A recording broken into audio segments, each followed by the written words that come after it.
കഴിഞ്ഞ ദിവസം ബി.ജെ.പിയുടെ MLA. O Rajagopal നിയമസഭയിൽ പറഞ്ഞത് അടുത്തെങ്ങും ബി.ജെ.പി കേരളത്തിൽ അധികാരത്തിൽ വരാൻ സാധ്യതയില്ല എന്നാണ്. ഈ നഗ്ന സത്യം കേട്ട് ബി.ജെ.പി നേതാക്കൾ മാത്രമല്ല CPM-കാർ പോലും ഞെട്ടിയിട്ടുണ്ടാകും. വൈകിയാണെങ്കിലും ഒ രാജഗോപാലിന് അത് മനസ്സിലായി.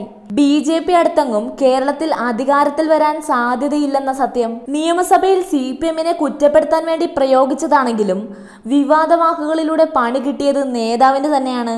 ശബരിമല വിഷയം കൈവിട്ടുപോയതോടെ കേരളത്തിൽ അധികാരം പിടിക്കാമെന്ന ബി.ജെ.പിയുടെ വ്യാമോഹമാണ് ഇല്ലാതായത്. എന്നാൽ ആ നിരാശ നേതാക്കളിലുണ്ടെങ്കിലും ആരും പുറത്തു കാണിച്ചിരുന്നില്ല.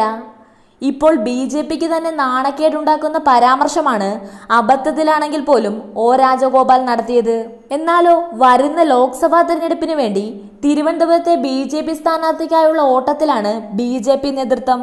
അതിനിടയിലാണ് ഒ രാജഗോപാലിന്റെ വിവാദ വാക്കുകൾ. ശബരിമല വിഷയം കൈവിട്ടു പോയതുകൊണ്ടാണോ അതോ മോഹൻലാൽ ബി.ജെ.പി സ്ഥാനാർത്ഥിയായി മത്സരിക്കുന്നില്ല എന്ന് വ്യക്തമാക്കിയത് കൊണ്ടാണോ ഈ പുതിയ ബോധോദയമെന്ന് ചിന്തിക്കേണ്ടതുണ്ട്.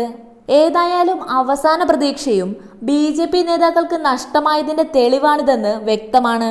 ഇതുവരെ കേരളം ഭരിച്ചിട്ടില്ലാത്ത ബി.ജെ.പി ശബരിമല വിഷയത്തെ മുൻനിർത്തി നടത്തിയ വിവാദങ്ങൾക്ക് യുവതികൾ അയ്യപ്പ ദർശനം നടത്തിയതോടെ മുനയൊടിഞ്ഞു. അതിന്റെ നിരാശയുടെ ഫലമാണ് കേരളം സാക്ഷ്യം വഹിച്ച ഹർത്താലും അക്രമങ്ങളും. ഏതായാലും കേരളം അടുത്ത കാലത്തൊന്നും ബി.ജെ.പി ഭരിക്കില്ല എന്ന് ബി.ജെ.പി എം.എൽ.എ. തന്നെ വ്യക്തമാക്കിയത് ബി.ജെ.പിക്കും നേതാക്കൾക്കും നാണക്കേടുണ്ടാക്കിയെന്ന് മാത്രമല്ല പാർട്ടിയിലുള്ള യുവ നേതാക്കളുടെ കൊഴിഞ്ഞുപോക്കിനും ഇത് കാരണമായേക്കുമെന്ന് കരുതാം.